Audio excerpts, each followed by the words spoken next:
Hi, this is Brett Ingram, award-winning entrepreneur, and today I want to share with you what the Larry Bird versus Magic Johnson rivalry could teach us about business.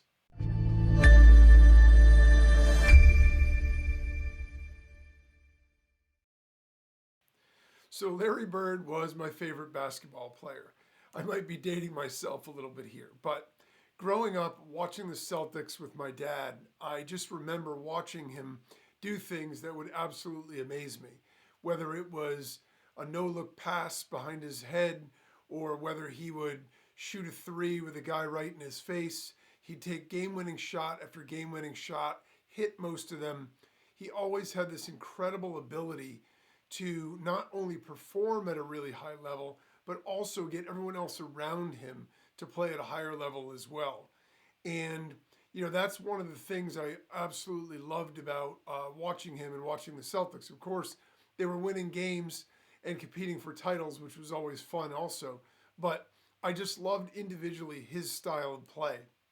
And I loved everything about his game. I loved the fact that he put in maximum effort. If he saw a loose ball, he would dive on the floor to get it. It didn't matter what the context of the game was. He wasn't thinking, well, this loose ball, it doesn't really matter if it goes out. In fact, he was once quoted as saying something to the effect of, when I see a guy stand there and watch a ball bounce out of bounds, it makes me sick. And I think that's a really great quote, and it really epitomizes the kind of play that he had. You know, he was gritty and he played that way coming up, but also even when he was at the top of his game, he never changed. So it wasn't just in an effort to sort of get to the top, but it was an effort to just play that way every single time, to leave it all on the court. And there's something very admirable and respectable about that. The other thing is his toughness. He would play through pain, he would play through injury. It didn't really matter. If he was physically able to go, he played. And he also had mental toughness. No matter what the situation was, he always was looking for the way to win. But I also loved sort of the beautiful parts of his game also. His passing, his vision. He could see guys on the court and knew where they were without even looking. And he would throw these pinpoint passes where it would just, everybody would just be astounded because it was amazing he even saw the guy, let alone be able to connect the pass. I remember, Bob Knight once said, the great college coach from Indiana, Bird went to Indiana before he dropped out and then went to Indiana State. And, Bob Knight, who's seen a lot of, pro and some of the best players in the world play, he coached the dream teams for the Olympics, said Bird probably had the best hand-eye coordination of any player he's ever seen. And it was just incredible. But he also had this unselfishness about him. In today's day of the superstar and the endorsement dollar, and when everybody wants it to be about them and scoring the points and doing everything else, Bird was a guy that no matter how good he was, he elevated everybody else on his team because of the way that he played. He always looked for the best opportunity. It wasn't always about him and him taking the shot. If he could draw three defenders, dish the ball, and get an easy layup for a teammate, he would do that. If the better shot was somebody else, then he was more than willing to pass the ball because he knew that the goal was to win the game, not to fill up the score sheet. That said, he had that very rare sort of combination of qualities because he also had tremendous fearlessness, where when his clutch play was, among the most amazing of any sport, any high performance person I've ever seen. And it's one of the things I always really admired about him. And he had said something to the effect of, anybody will take the shot when the clock is winding down and it's a tie game or they're ahead by one. Show me the guy that wants the ball when their team's trailing by one and it's the last second. And, that was exactly who he was. For as unselfish as he was willing to take all the pressure of the biggest situation on his shoulders when the game was on the line, and more often than not delivered. And so that was a lot of the reasons that Larry Bird was really my favorite NBA player. I loved a lot about him. But the interesting thing is, in parallel, the Celtics, who he played for, their arch rival were the LA Lakers, and they had Magic Johnson. And it was fascinating because Magic Johnson came up at the same time that Larry Bird did on the opposite coast, playing for an opposite style team. And Magic Johnson was a completely different personality than Bird. Bird was sort of reclusive. He was close to the vest. He was quiet. He didn't like attention. He didn't want admiration or reporters or cameras or lights. He's very private in his private life. He didn't want people nosing around. Magic was the life of the party. Magic was the guy that wanted the cameras in his face. He wanted the microphones. He always had that $1,000,000 smile that was really infectious. And everybody around him just wanted to be around him because he had this natural charisma. But the irony and the crazy thing about it is, from a playing standpoint, he was also almost a mirror of Bird's playing attributes. He was the same type of player in a lot of ways. You know, he had this incredible passing ability and vision. He had this ability to make all of his teammates better. And he, was unselfish when it came to, sharing the ball and making sure everybody played well. But he also had this tremendous will to win and wanted to perform at the highest level. And so that set the stage when they entered the NBA for one of the greatest rivalries in literally the history of sports. If you weren't around in those times, it's worth going back and finding whatever footage you can, because the information and just the rivalry they had was amazing. The NBA was a dying sport. It didn't look like it was even going to survive. And when Bird and Magic came into the league, it all of a sudden started to take prime time again. And they started showing Celtics games back to back with Lakers games, because the Lakers were on the West Coast, so they were 3 hours behind. So it would be Celtics then Lakers in prime time. And it was Celtics Lakers, Bird Magic. That was the rivalry. It was awesome. But when we look beyond basketball, we can see things in their journeys. We can see things in their rivalry on the court and their relationship off the court that we can apply to our own lives and our own businesses that really make a lot of sense and can apply to us and make us better at what we do. By the way, there have been lots of biographical pieces done about them. There's a number that I could recommend, but among them at the top of the list is Magic and Bird, A Courtship of Rivals. If you haven't seen it, even if you aren't a Magic or Bird fan, even if you don't know or you're that into basketball, it's a fascinating look at sort of their parallel journeys and how their paths kept intersecting and the evolution of their game, their careers, and also their relationship. It has some really fascinating stories that they share in there. It's excellent reporting and it's excellent, it's excellent TV production. So that one's worth going out and getting. And it shows their parallel lives and careers. So a couple of things that I think that we can really draw from this. The first one is that when we have a rival or an opponent or a competitor, and it has to be someone that we respect, right? Somebody that we think is sort of our peer, our parallel, it pushes us to become greater and to reach new heights. These guys sort of came up through the college ranks, and Magic Johnson was at Michigan State, and Bird was at Indiana State. And Bird, again, was not really, thinking pro basketball. He hadn't really thought through his career. He was just playing. But their paths sent them on a crash course to collide in the college NCAA championships. And once they collided, they fully knew of each other. They saw the press and they saw everything else that was going on. And they played this game where, Magic's team, in all fairness, was far superior to Bird's overall team. So even though they were both individual greats, Magic's team went on to win the NCAA title.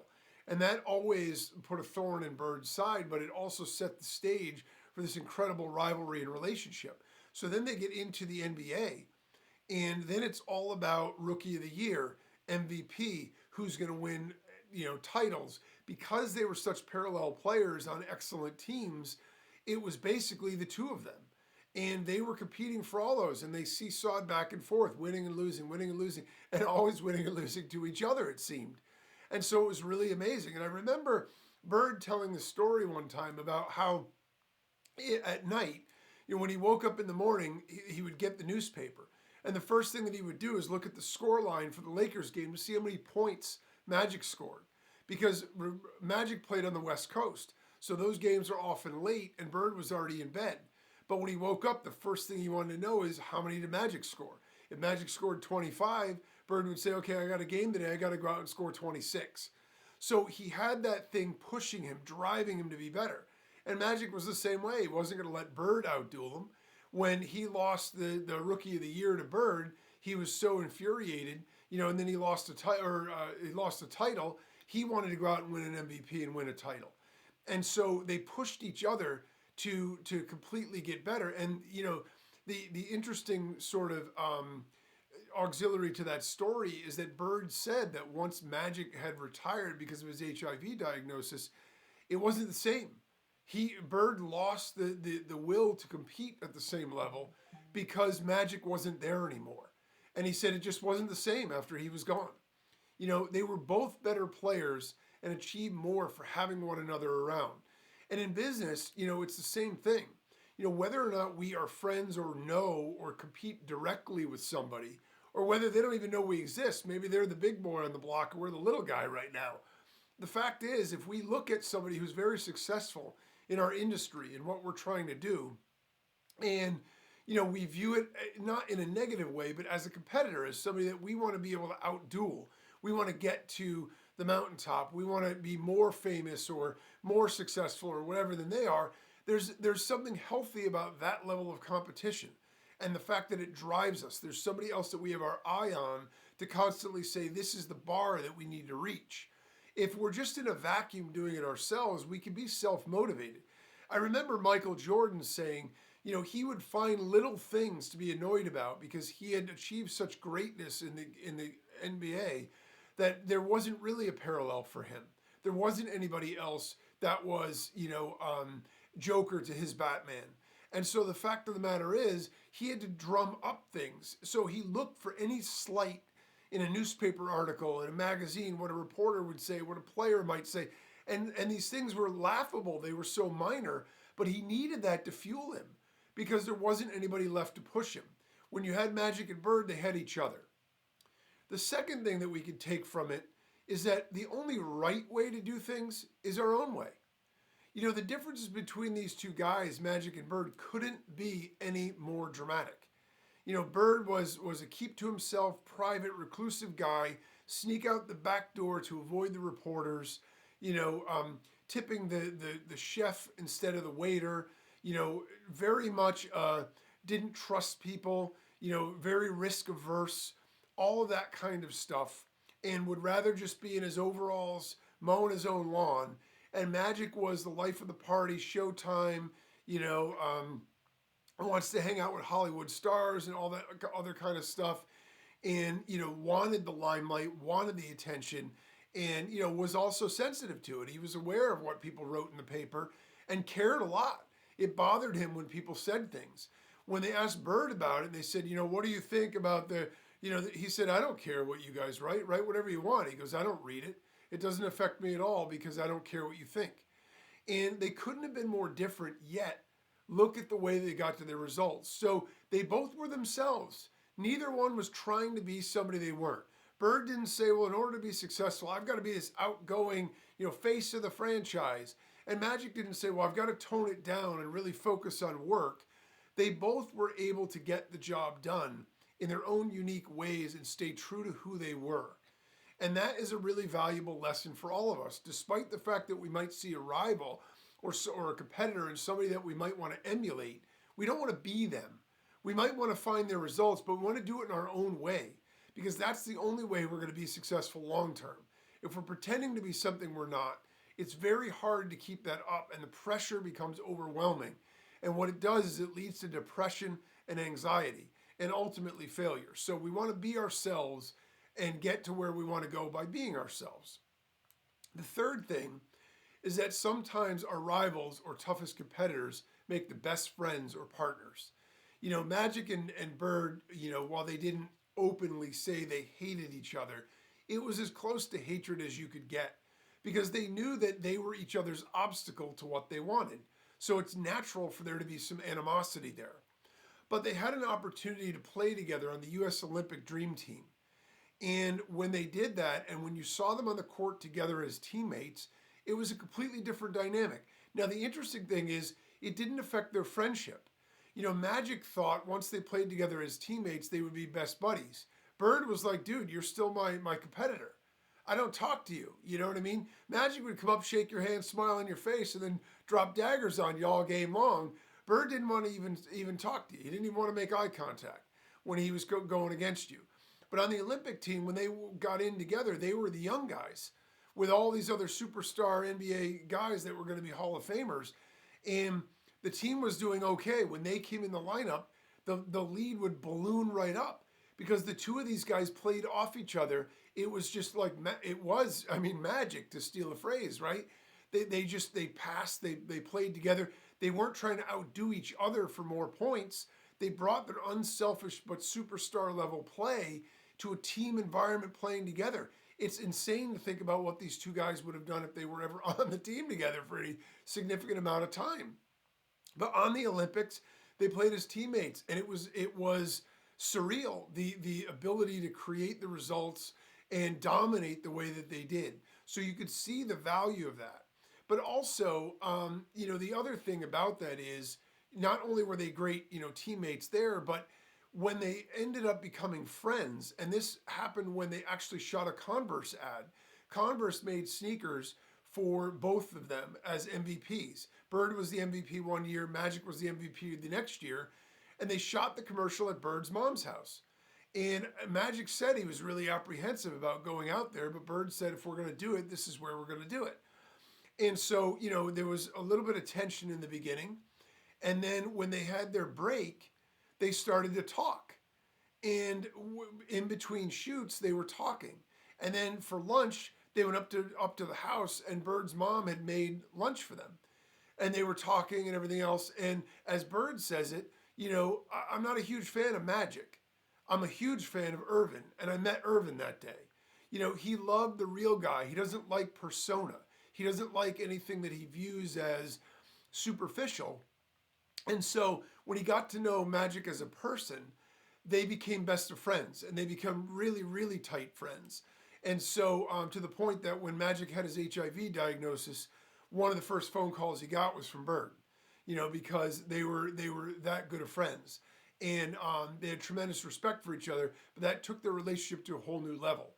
And in business, it's a lot of times the same thing. Some of the people that we may have an axe to grind against or feel like, if we keep an open mind, sometimes there may be opportunities to partner with them and to do things jointly. And what we can accomplish when we do that can be amazing. It can take things to a whole new level. So we want to make sure that we don't let our sort of preconceived ideas or animosity about things get in the way and prevent us from getting into strategic partnerships that could really make great sense. The fourth thing is that it takes hard work, passion, and commitment to become great. Both of these guys, no matter their personality, no matter anything else around them, the fact of the matter is they both, for as great as they were and talented as they were, worked their tails off. They were in the gym all the time. Bird would go in and the janitor would tell stories that he'd come in, the lights were off, and he'd hear do, do, do, do. He'd look out on the court and there was a ball bouncing. He'd turn the lights on and Bird was out there shooting in the dark an hour before the lights were on. Magic Johnson was no different. His sisters used to say in high school, he'd get up at 5 o'clock in the morning and he'd run off to the court around the corner. He'd be playing ball. They'd have to run over and get him and say, hey, the bus is leaving for school. And then as soon as he got off the bus, he was back at the court playing again. These guys just love the sport, but they work their tails off to get great. And the fifth thing is that as great as we are individually, we can only win championships with a great team around us. And by the way, sort of the corollary to that idea is the fact that great leaders and great performers can make everyone else around them better. And that was both of their greatest contributions to their teams.